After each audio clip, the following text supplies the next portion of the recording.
자, 여러분들 두 번째 시간 하도록 합시다. 두 번째 시간. 두 번째는 백제입니다. 백제도 선생님이 이렇게 한번 정리해봤어요. 왕들의 업적. 여러분 나중에 고구려 백제 신라 다 배우면요, 이 판서를 쭉쭉쭉 이렇게 같이 연결시켜서 보면 돼. 그러면 여러분 헷갈리지 않습니다. 연결시켜서. 그리고 여기 또 교재에도 판서 잘 돼 있죠. 최태성 선생님의 교재 보면 진짜 이 판서가 아트 판서라고 하죠. 이렇게 깔끔하게 잘해. 선생님도 배워야 되는데 선생님 이걸 참고해갖고 내가 좀 더 추가한 거예요. 내 스타일로. 그래서 여러분들 이 교재 밑에, 그리고 교재 보면은 나만의 판서 노트 있죠. 이것도 잘 활용하시면 돼요.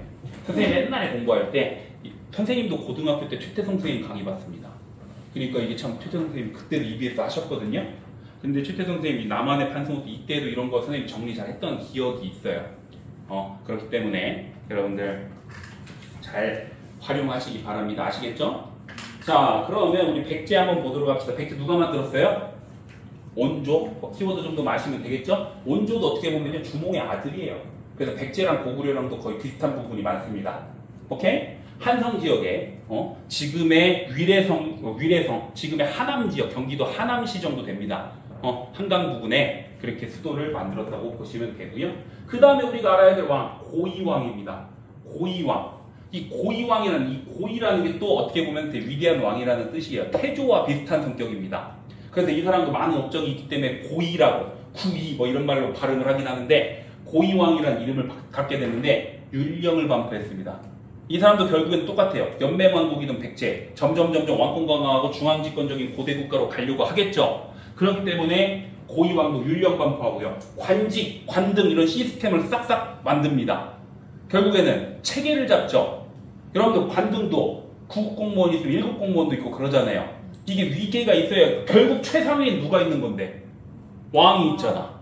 이것도 다 국가의 체계를 잡으면서 왕권 강화, 중앙집권 체제로 가는 과정에서의 고이왕입니다. 이러한 고이왕이 2세기, 3세기 때 열심히 체제 기반을 닦으니 바로 전성기가 와버리죠. 한강 유역을 차지하고 있었기 때문에. 그게 바로 근초고왕입니다. 근초고왕 키워드 한번 적어봤어요. 해외 진출 많이 합니다. 백제 전성기 한번 지도를 또 봐야겠죠? 자, 백제가 나름 위쪽까지 올라오면서 전성기로 갈 텐데요. 자, 요서지역, 중국의 요서지역, 요하강의 동쪽이 요서입니다. 그럼 요하강의 동쪽은 뭐예요? 요동. 요하강의 서쪽은 뭐야? 요서. 오케이? 아까 말 잘못했나 좀 싶어갖고 다시 정리한 겁니다. 요하강의 서쪽이니까 요서예요. 자, 그 다음에 여기가 볼록 튀어나온데 산둥반도. 선생님이 찡따오라고 맨날 얘기했죠? 찡따오, 산둥반도. 그 다음에 이쪽이 규슈지역, 온천. 여러분 원숭이 온천 같이 들어가 있고 그런 느낌 아시죠?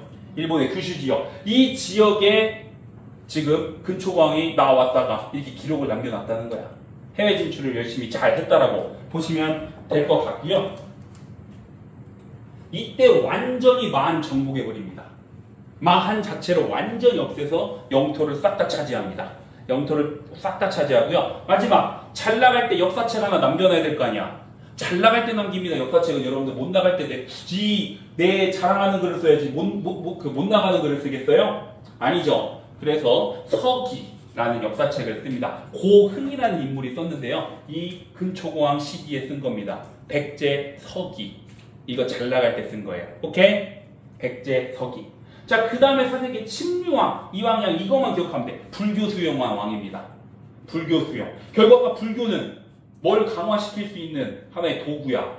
왕권 강화할 수 있는 거죠? 중앙집권 체제로 가기 위한 도구입니다. 그래서 침류왕 때 불교를 수용했고요. 5세기 누구 전성기야? 개로왕이 전성기요? 누가 전성기야? 고구려가 전성기잖아요? 광개토대왕과 장수왕. 이때 백제는 힘들었을 거 아니야. 처음에 결국 장수왕 때 남진 정책으로 누가 죽었어? 개로왕이 죽고 한성 빼앗기죠. 수도를 어디로 옮겼어요? 그래서 웅진. 지금의 웅진이 어디일까? 공주. 그렇죠. 공주로 옮깁니다. 여기 고구려 장수왕이라고 써놨죠, 선생님이. 자, 웅진은요, 여러분들 혹시 공주 가봤는지 모르겠지만 그 공산성이라고요, 산 위에다가 성을 만들어놨어. 거기 여러분 나중에 데이트할 때 거기 돌면 안 돼요. 여름에 힘들어. 너무 더워. 거기는. 네, 방어하기 좋은 곳이라는 거예요. 위기 상황에 수도로 옮겼기 때문에 가장 방어하기 좋은 곳으로 갔다는 겁니다.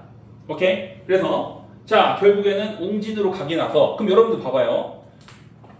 이 고구려가 겁나게 잘 나가고 있어요. 백제랑 신라랑은 사이좋게 지내야 될까? 서로 싸워야 될까? 사이좋게 지내야지. 그래서 동맹을 맺습니다. 첫 번째 낮의 동맹. 왜 1차, 2차 선생님이 구분해놨습니다. 왜? 2번 했거든요. 연도 이건 알고 있으면 편해요. 낮의 동맹이 2번인데요. 433, 493입니다. 자, 첫 번째 1차 낮의 동맹은요. 백제의 비유왕이랑 신라의 눌지왕. 근데 눌지왕인데 이때는 눌지마립간이 훨씬 더 정확한 표현입니다. 눌지마립간. 그래서 비유왕이랑 눌지왕이랑 서로 시기에 낮의 동맹을 맺게 되고 이게 433년입니다. 그 다음에 2차 낮의 동맹은 493년에 더 똘똘 뭉쳐서 동맹을 맺는데 이때 백제가 동성왕. 그 다음에 신라가 소지왕입니다.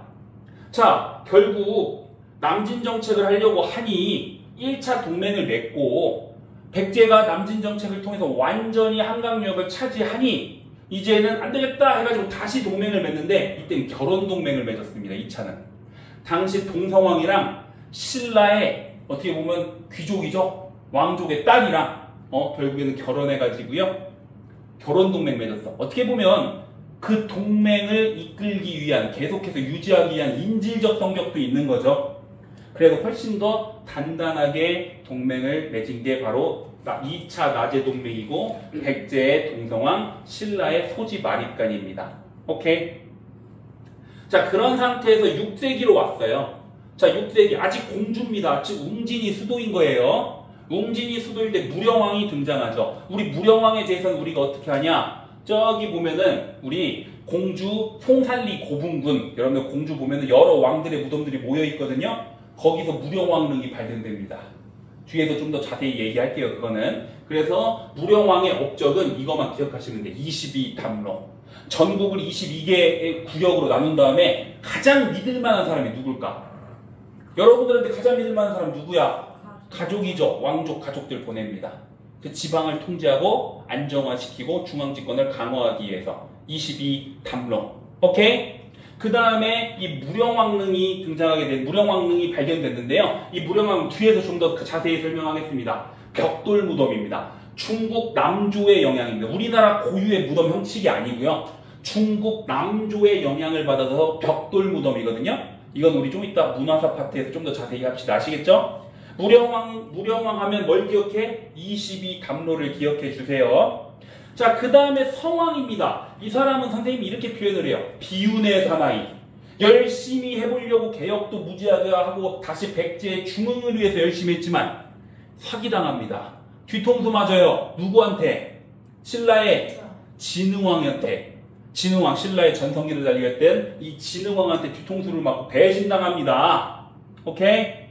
자, 이 성왕은요, 이름을 바꿔. 우리도 보통 정당들 보면은 뭔가 문제가 있거나 어려우면은 이름 바꾸면서 다시 한번 해본다고 맨날 이름 바꿔갖고 나 지금 무슨 당에 무슨 이름인지도 잘 헷갈려요, 맨날. 이름 좋은 걸로 맨날 바꾸잖아. 남부여로 이름도 바꿔요. 남부, 백제 아니고 이때부터 남부여입니다. 수도도 옮깁니다. 어디로? 사비 지금의 부여입니다. 공주는 웅진 지역은 너무 산이에요. 방어하긴 좋은데 우리가 수도가 있으려면 수도로서의 기능을 하려면 평야지대여야 될 거 아니야. 그래서 부여, 즉 사비로 천도를 하고요. 키워드만 봅시다. 오부오방 이게 무슨 말이냐면요. 행정구역을 개편하는데요. 중앙과 지방으로 봤을 때 중앙을 동서남북 중앙으로 해서 오부로 나눕니다. 그리고 지방도 동서남북 중앙으로 해서 오방으로 나눴어요. 그래서 중앙도 구역을 5개의 부로 나누고 지방도 5개의 방으로 나눈 거예요. 우리도 전라북도, 전라남도 이런 식으로 구역 나눠놨잖아요. 어떻게 보면 효율적인 통치를 위해서 중앙과 지방을 오부 오방으로 나눈 겁니다. 아시겠죠? 그 다음에 부서, 중앙과 여기 중앙에 우리 어떻게 보면 행정부도 있고 지금 교육부도 있고 국방부도 있고 이런 부서 나눠놨죠. 그런 부서들을 나누는 이유는 효율적으로 뭔가 국가를 운영하기 위해서죠. 그래서 중앙에 부서를 22개를 만들어요. 그래서 22부라고 내가 키워드로 써놨습니다. 오케이? 중앙의 부서를 22개 나눠가지고요. 이걸 바탕으로 국가를 좀 더 체계적으로 운영했다는 겁니다. 그 다음에 일본의 불교를 전파했는데 그 전파할 때 승려, 일본으로 직접 간 승려 이름이 좀 특이하죠. 노리사치대. 노리사치계라는 승려가 백제의 승려가 일본으로 넘어가서 일본의 불교를 전파한 겁니다. 백제는 전통적으로 일본과 친했습니다. 오케이? 그 다음에 뒤통수 맞았죠? 진흥왕이랑 함께 손을 잡고 고구려의 한강유역을 차지합니다. 그런데 이 진흥왕이 배신을 해서 성왕과 진흥왕이 한바탕 붙어. 그게 바로 관산성 전투인데 여기서 진흥왕이 이깁니다. 그래서 성왕은 여기서 결국에는 패배를 하고 죽임을 당하는 거예요. 그래서 나는 뭐라 그런다? 비운의 사나이. 성왕 뭔가 잘해보려고 했죠. 개혁을 위해 노력했죠. 그런데 결국에는 배신을 당하고 뒤통수 맞았다. 역사를 통해서 우리가 이런 걸 통해서 교훈을 얻는 거죠. 너무 이게 잘 믿어도 안 해. 좀 뭔가 방심했을 때 결국 뒤통수 맞는 겁니다. 오케이? 자, 그래서 성왕이 이렇게 여러분들 여러 중흥을 위해 노력했지만 배신을 당하고 신라는 진흥왕부터 한강유역을 차지했기 때문에 전성기를 달리게 되었다라고 보시면 되고요. 7세기로 오면요. 무왕. 이 사람이 여러분들 서동요의 주인공이에요. 서동. 선화공주 서동 있죠? 근데 이 사람 하면 나오는 거 딱 하나입니다. 미륵사지. 익산에 미륵사지 있죠? 그럼 뒤에서 미륵사지의 석탑도 우리가 한번 보겠죠? 그 다음에 의자왕. 여러분 의자왕 하면 이미지가 어때? 좋아 안 좋아? 약간 막 좀 안 좋게도 표현하죠. 삼천국년이 뭐니 그러죠? 근데 이거는 사실 선생님이 역사적으로 봤을 때는 결국 역사는 승리자가 쓰는 역사이기 때문에 의자왕에 대해서 너무나도 비판적으로 뭔가 그렇게 쓰지 않았을까 싶어요. 의자왕의 이름 자체가 의롭고 자애로운 왕입니다. 나쁜 왕을 그렇게 이름을 붙였을까요? 아니겠죠? 그렇기 때문에 자, 의자왕은요 뭔가 다시 한번 노력을 해보기 위해서 대야성, 아마 여러분들 본 수업 들었을 때 대야성 내가 강조 많이 했을 거예요. 이게 지금 경남 합천 지역 정도인데 이 대야성이라고 하는 성을 의자왕이 공격해. 자, 의자왕은 성왕 배신당한 이후부터 무왕도 그렇고 의자왕도 그렇고 그냥 무조건 어디만 공격하냐? 신라만 공격하는 거예요. 신라만. 그런데 이 신라의 대야성을 공격했는데 이게 신라가 큰일 난 게 뭐냐면 이 대야성에서 신라의 경주까지 고속도로가 뚫려 있는 거야. 그래서 이 대야성이 신라 입장에서 뺏기면 안 되는 전략적인 요충지인데 그걸 대야성을 뺏어버립니다. 오케이? 네. 자, 그런 상태에 대야성도 빼앗고 신라를 위협하는데 신라가 당나라를 끌어들이죠? 그래서 당나라를 끌어들여서 나당연합군을 통해서 결국 백제의 수도 부여, 즉 사비를 공격하게 되는데 이때 5천 결사대 계백장군의 황산벌 전투가 있었죠. 결국에는 패배를 하고 660년에 백제는 멸망으로 가버렸다. 오케이? 그러면 문제를 또 풀어보고 마무리를 해야지. 자, 백제 문제 한번 풀어봅시다. 자, 여러분들 여기 한번 봐보세요. 자, 가왕의 업적으로 옳은 것은 천천히 한번 읽어보고 풀어보세요. 가왕 누구예요? 무령왕. 여기 보시면은 중국 남조의 영향을 받아 벽돌로 축조한 무령왕릉 이해되시죠? 그럼 무령왕의 업적 아까 뭐 하나만 보면 된다 그래서 몇 번? 3번. 그렇죠. 22 담론 키워드입니다.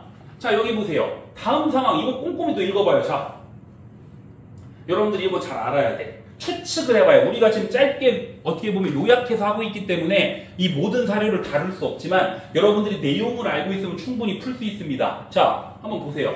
연흥 2년에 계로왕이 처음으로 사신을 보내 표를 올렸다. 신의 나라는 고구려와 함께 부여에서 나왔으므로 우호가 돈독하였는데 고구려의 선조인 회, 즉 고구원왕과 우호가 가벼이 깨뜨려주고 직접 군사를 지휘하여 우리의 국경을 짓밟았습니다. 신의 선조인 어떻게 보면 금구수왕이 군대를 정비하여 공격하여 회의 머리를 메어 높이 매다니 이후 감히 남쪽을 엿보지 못하였습니다. 자, 여기까지 어떤 내용이냐면요.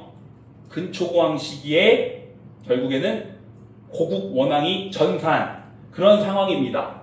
이 근구수왕이요. 근초고왕의 아들이야, 아들. 아들. 오케이? 지금 여기까지가 그거예요. 원래 백제랑 고구려는 사이가 좋았는데 그 근초고왕과 고국원왕 시기에 사이가 안 좋아졌습니다. 라는 거예요. 여기까지가 그 내용입니다. 그래서 지금 백제 입장에서 이러는 거야. 그런데 고구려가 결국 세지면서 이러한 원한을 복수하기 위해서 지금 우리를 공격하고 있습니다. 우리 도와주세요. 누가? 계로왕이. 이렇게 편지 보낸 거예요. 중국한테. 오케이? 그럼 이 시기는 어떤 상황이에요? 누가 남진 정책하는 시기야? 장수왕. 답 몇 번이에요? 몇 번? 5번입니다. 오케이? 5번이에요. 이런 사료들 한번 읽어보면서 여러분들이 추측을 하실 수 있어야 돼요. 내가 키워드를 써놓은 이유입니다. 아시겠죠? 오케이? 마지막. 미칠군 이왕에 대한 설명으로 옳은 거. 이왕 누구냐? 22부 있네. 이거 뭐요? 성왕. 여기 보면 신라한테 전주 관상선조도 나오잖아. 성왕이잖아. 그럼 다 몇 번이요? 응? 몇 번일까? 성왕 뭐야? 몇 번? 2번. 사비천도 했잖아. 남부여 이름 바꾸고 사비천도 했잖아. 오케이? 자, 여러분들 정리가 계속 되셔야 돼요. 빠르게 진행되는 점. 그렇지만 여러분들이 너무 막 놓치시면 안 됩니다. 중요한 키워드는 지금 다 건드리고 있습니다. 아시겠죠? 잠깐 끊었다가 실라하도록 하겠습니다.